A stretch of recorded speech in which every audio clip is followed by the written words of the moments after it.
raise a family, they have some of the same opportunities that me and my wife. You agreed that we need to see them as a terrorist organization. On a private cloud server, yes or no? To love country, to love God, and to try to do the right thing. Worked for the nation and the interests of the people. Hey, welcome back to the Fresh Freedom Podcast with the freedom-loving freshmen in Congress. I'm Josh Burkeen from Oklahoma, and today, as typical, joined by Eli Crane of Arizona, Andy Ogles from Tennessee, and we have two special guests with us. Byron Donalds, representative from Florida. He's a sophomore member of Congress, and we also have Stephen Moore, who many of you will recognize Stephen from whether his time was an advisor to Trump or Reagan, or even the contract with America as an advisor to many of the people that were making strong decisions for conservative values in 95, 96.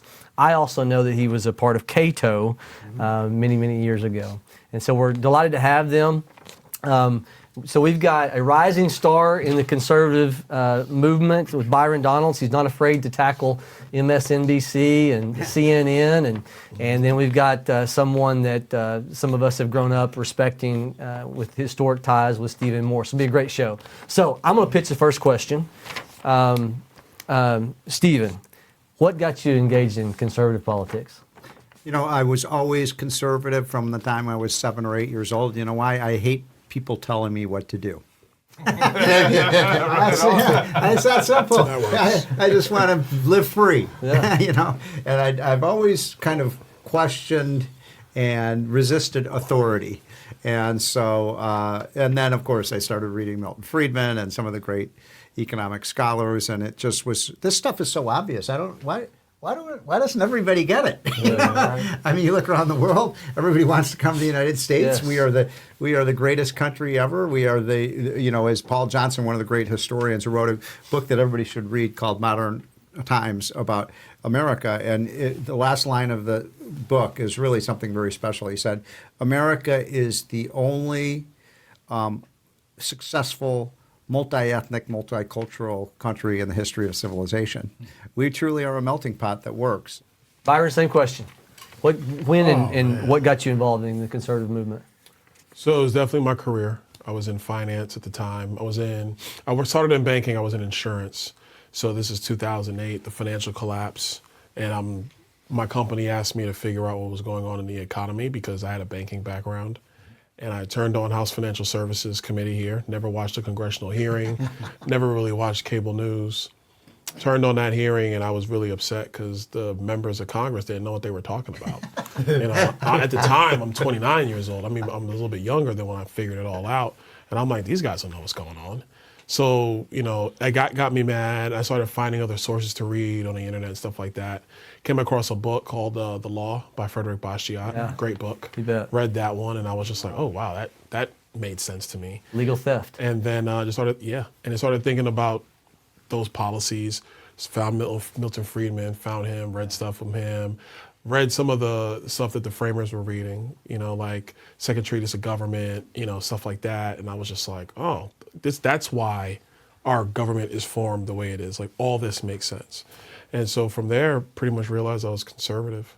So can I say one thing about Milton Friedman? Because I've been fortunate in my life to know a lot of famous people. So I got to know Milton Friedman toward the latter years of his life. And this is really a good message for where you all right now are in Congress. So I remember one of the last dinners I had with him, we'd go up to San Francisco and he'd have 7 or 8 people, and he and Rose, because Rose wrote a lot of those books with him. And anyway, so I remember one of the last dinners before he died, I asked him, Milton, what are the 3 things that we need to do to increase economic growth? He said, move towards a flat tax, number 1. Number 2, school choice. He was a huge advocate of school choice, every child in America. And number 3, you ready for this? Cut government spending. Yeah. And I remember I said, well, Milton, by how much? And he said, as much as possibly can. As much as you so can. You guys are in a virtuous fight right now to look, it's very simple. Government doesn't have a multiplier effect; it has a negative multiplier effect. Every time a government takes a dollar away from me, it actually shrinks the economy. It doesn't grow it. So I don't even know where this concept of like government spending being good for the economy. I mean, some government spending is necessary, of course, but it doesn't stimulate the economy. Economic growth comes from entrepreneurs and innovation and invention and hard work. Eli knows a little bit. Talk about your business. Talk about the business that you had before you became a member of Congress. Yeah, so thank you, Josh. You're welcome. You know, it was pretty cool. We made bottle opening great again. Honestly, You made what? We made 50 caliber bottle openers. Really? Yeah, and we were He's a former Navy SEAL. My company was featured on the show Shark Tank. Have you ever seen that show? Yeah, of course I have. You guys are awesome. Let's do it. Yes. That's so cool. So yeah, it was just cool because I didn't know how I was going to transition out of the military. A lot of veterans have a tough time with that, and I thought when I was younger I was too stupid to be in business because I thought all these business owners were just, I don't know, super bright, intelligent people. And what I realized was that business is about a lot of common sense. It's about building relationships, being able to problem solve, and be able to provide value for customers. And so I fell in love with entrepreneurship and started a couple small businesses. But the one that actually landed was Bottle Breacher, where we made all of our products in the United States. We hired a lot of veterans. And we made some really cool gifts that were personalizable, usually out of military surplus gear. So it was just cool because it taught me a lot. A lot of people out there I think have this idea about business owners that a lot of them are fat cats, driving around in their fancy cars and whatnot. But I don't think a lot of them. Well, maybe that's not fair. I'm sure a lot of Americans either know a business owner or have someone in their family or are a business owner. But it's very hard work. And a lot of businesses struggle just to make ends meet. You're always the last one to get paid. You pay your employees first. And especially under this economy, they're struggling. And so it just really made me appreciate, small business. But it was cool, too, because we made our products in the United States. And that was something that a lot of businesses can't and won't do anymore. And we did that because we thought it was the right thing to do. And we wanted to really provide value in our community and jobs. What advice would you give a group of freshmen?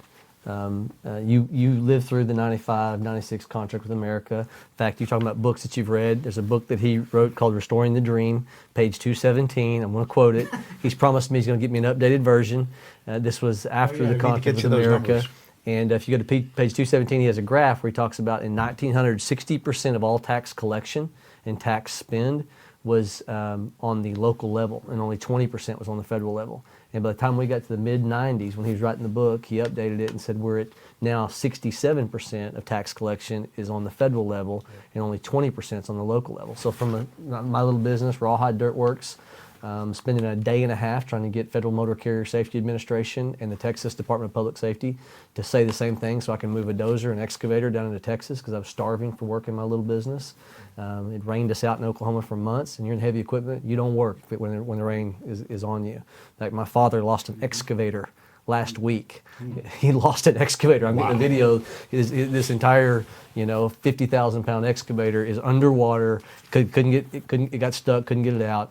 Anyways, but people struggle to make a living in the free market, and yet you've got more government control. When you have more tax collection coming from the federal government, then that's where the bureaucrats come from, and that's why Washington, D.C. reigns upon high, and every decision we make is having to get permission from the federal government.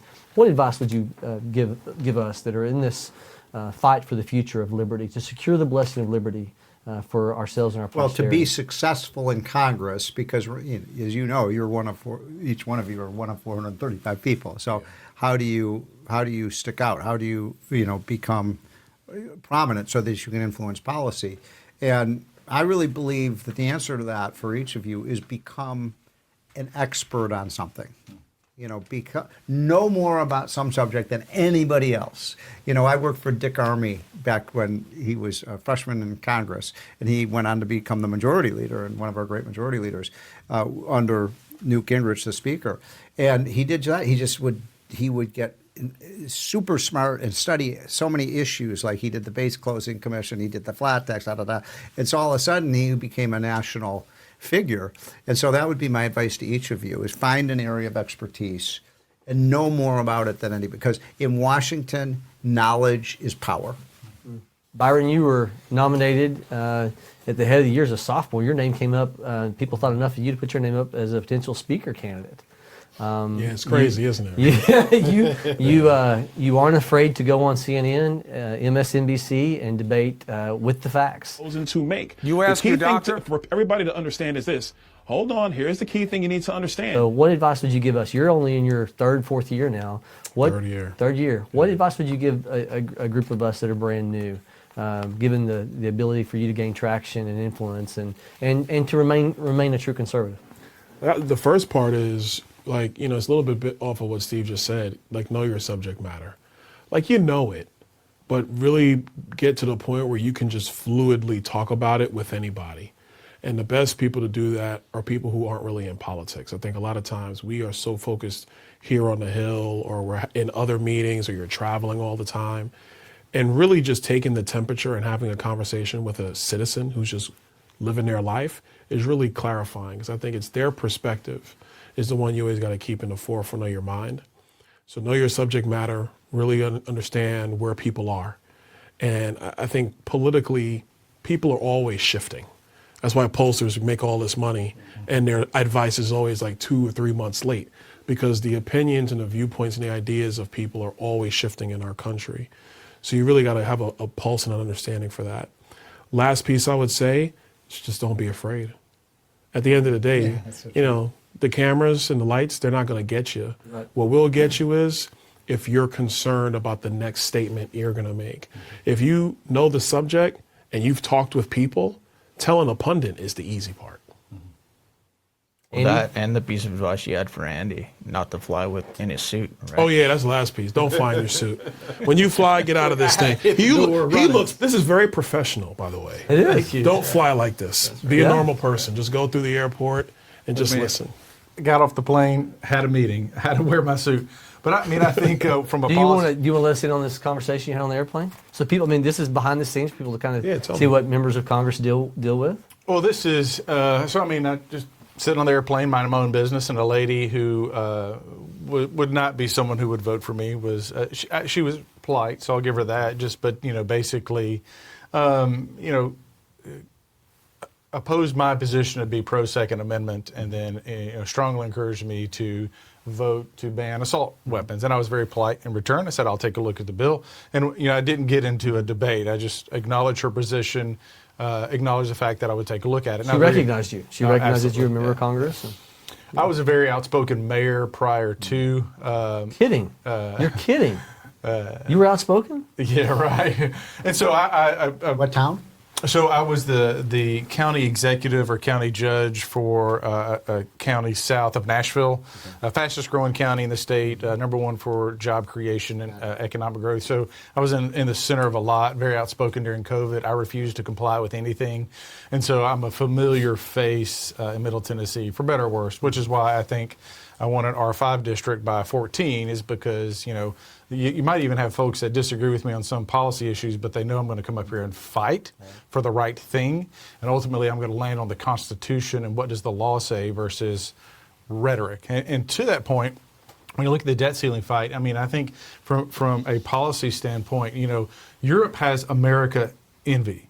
Russia is keeping up with the Joneses. They aspire to be the United States. China wants to displace us as the lone superpower. So why would we do anything that makes us more like our enemies? So true. Like leaning towards green energy. It's BS. The future of America is in oil, natural gas, nuclear, period.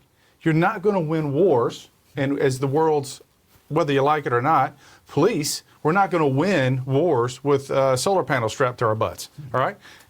Wars are driven by oil and gas. They're always going to be driven by oil and gas. They wouldn't catch the sunlight strap there.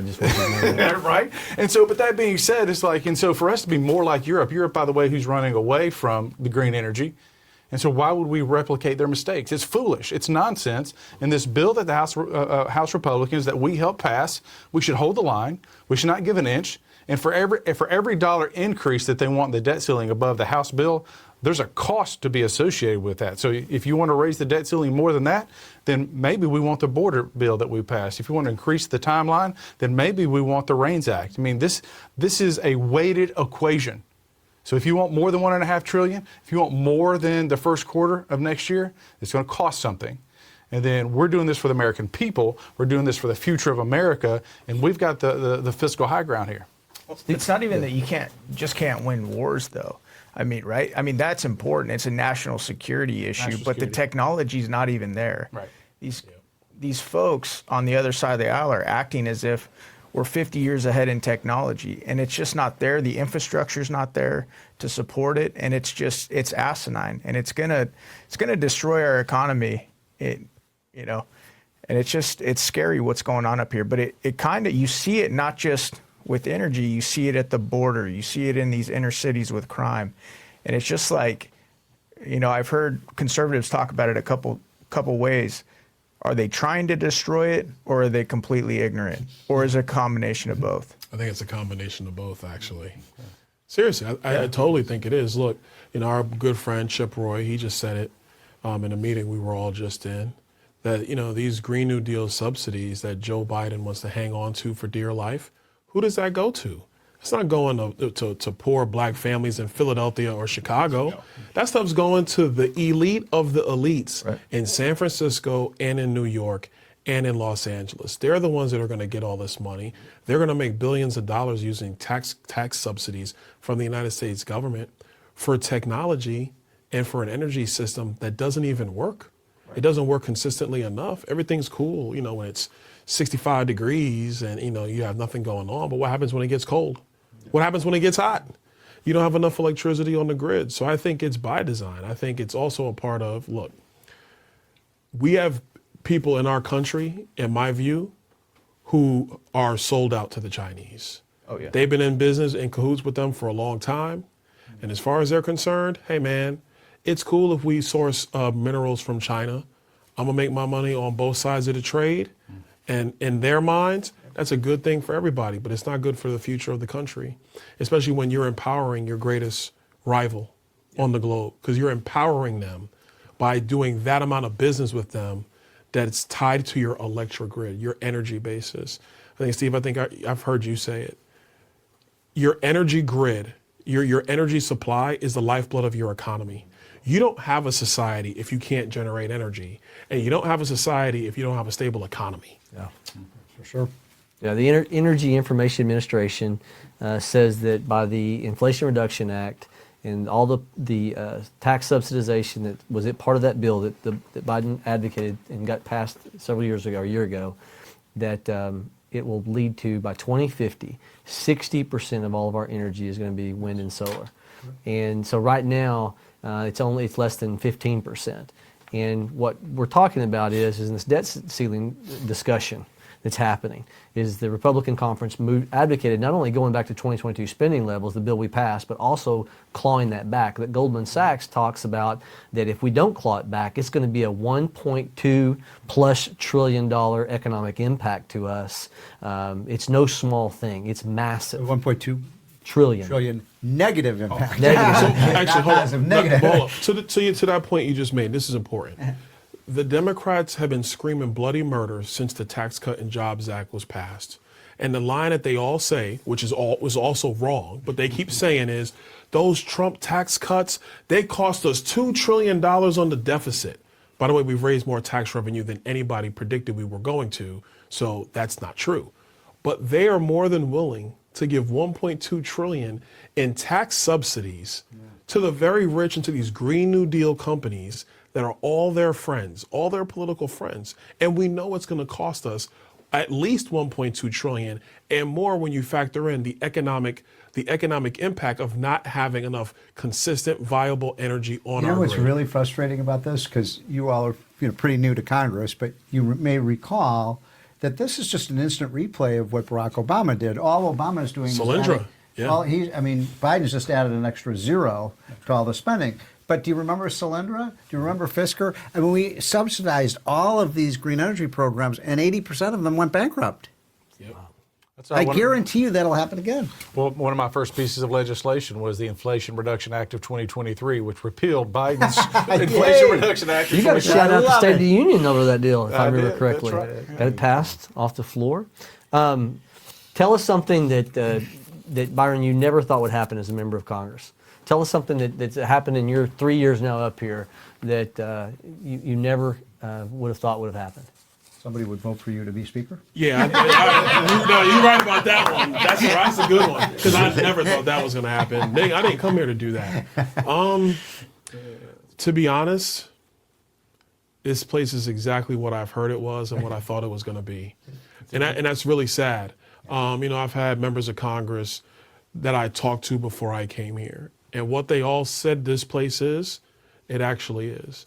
I think the bright spot for me that has shocked me is that there are more members in the Republican conference now who are basically like, no, we're done with this. And it's more than Freedom Caucus members. I want to say that. It's more than just Freedom Caucus members. I think when the Tea Party guys came up here in 10, that first year, what was it, Steve? 15 of them, basically, come in to watch. Maybe more, or a lot of them. But the ones that stuck around and stayed in the fight, it ended up being like 15, 20, maybe 25 at the most. They came into a town trying to change it, a town that looked at them like, what are you talking about? And so now you have you guys coming in, my class that came in, the class before me, some of those guys, et cetera. It's adding more members into the conference who are like, you know what?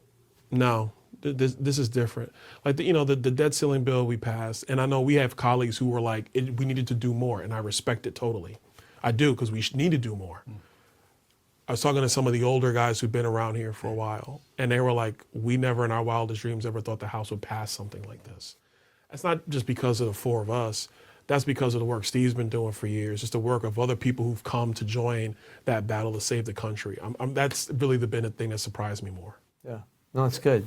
I think to Byron's point, I had a member, after we passed, our debt ceiling plan, a member that had been here maybe 12 years at this point came up to me. There was a group of the Freedom Caucus, and he said that was the most, in his decade plus of being in Congress, that was the most significant vote he had ever taken. I believe that's true. Because the House has never done anything like that. So it was a historic piece of legislation, and I think the Biden administration is on their heels because they didn't think that we would remain united, that we'd be united front.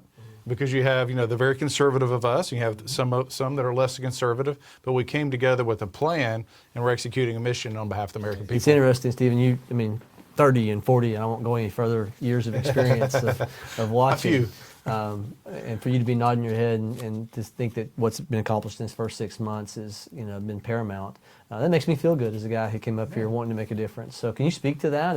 And how do we? I couldn't agree more. I'd say that was one of the most significant votes that I've seen in the House. Obviously there was the Trump tax cuts and there was the Reagan tax cuts and some of the votes, back in 1995 when, we did a lot. When you get that power, I think you just have to use it, because the window slams shut pretty quickly. But I'm really proud of how unified you are. I was thinking about what Byron is saying. There's an old saying, because I want to warn you all this. The saying is, a lot of people come to Washington to drain the swamp, and then they realize it's a hot tub. So I don't want to see any of you in the hot tub, okay? Right. And there's another saying about this. It's so true too. And most people come to Washington to do good, and they end up doing well.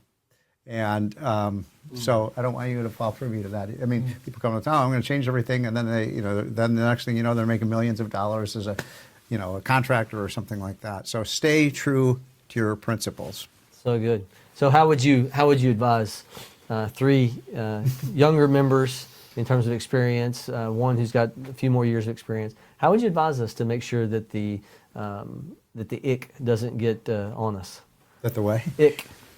That's Southeast Oklahoma for the stink. The stink. That's the technical phrase for it. I don't have a good answer for that. I've seen some of the best people come with the best intentions and just get sucked in to the seduction of Washington power, even Republicans. So my prayer is that you all don't succumb to that. Remember why you came here. Byron, what do you think it is? What do you think holds you to your core? Home. Go ahead. Go home. Yeah. Go home. Don't stay here. Yeah, right. The second we're done voting, I'm on the first thing smoking. I try to spend as little time in Washington as possible. Amen. And the other thing is, people who were around you before politics, do you still talk to them?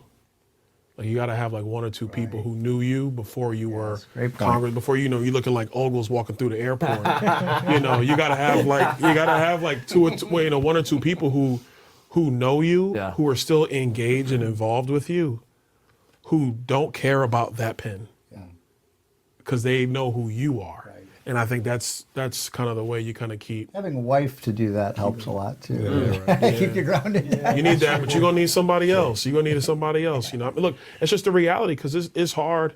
You guys are gonna start seeing this. The travel picks up. You're away from home a lot. Right. When you come home, you really try to dive back into your family, and also trying to recoup.